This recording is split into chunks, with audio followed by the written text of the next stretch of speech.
Today, I'm unboxing and trying out this flame display essential oil diffuser that I was sent to try out.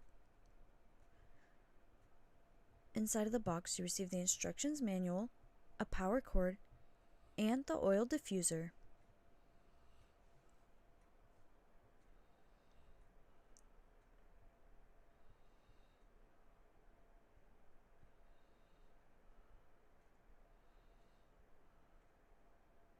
And now it's time to try it out.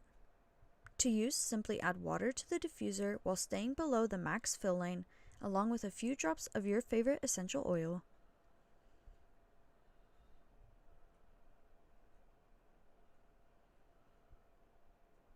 This button here allows you to have the light orange or blue, and this button controls the mist function and timer setting.